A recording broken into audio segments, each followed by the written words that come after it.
శివ శివ ఎంత పనైంది ఏంటి ఈ అపచారం ఏంటి ఈ ఘోరం ఎవరు చేశారు ఆ పాపం శ్రీశైలం ఆలయం ప్రసాదంలో ఎముక వచ్చిందని వార్త బయటకు రాగానే భక్తులందరూ ఇలానే మాట్లాడుకున్నారు. విపక్షాలు ప్రభుత్వంపై నిందలేశాయి. కానీ ప్రసాదంలో వచ్చింది ఎముకలు కాదు దాల్చిన చెక్క అని ఆలయ అధికారులు చెప్పడంతో అంతా అవాక్కయ్యారు. ముకుందా జ్యువెలర్స్ తెలంగాణలో మొట్టమొదటి ఫ్యాక్టరీ అవుట్లెట్ మన కొత్తపేటలో ఫిబ్రవరి 14న గొప్ప శుభారంభం.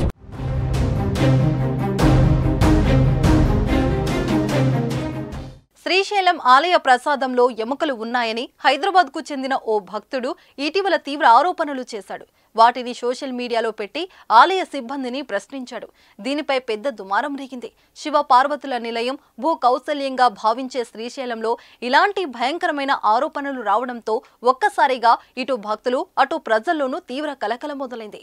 ఈ సంఘటన ఆలయ వంటగది సౌకర్యాల పరిశుభ్రత నిర్వహణ పద్ధతులకు సంబంధించి తీవ్రమైన ఆందోళనకు లేవనెత్తింది.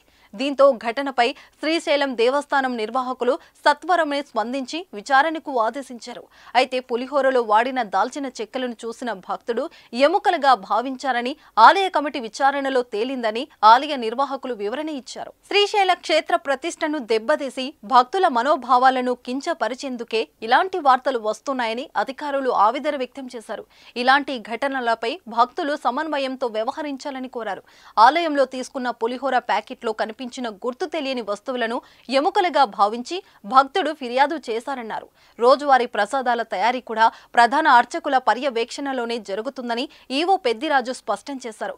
పాకశాలలో తయారు చేసే రోజువారీ ప్రసాదాలు నియమ నిష్ఠలతో శుచి శుభ్రతలతో ప్రధాన అర్చకుల పర్యవేక్షణలో జరుగుతాయని అన్నారు.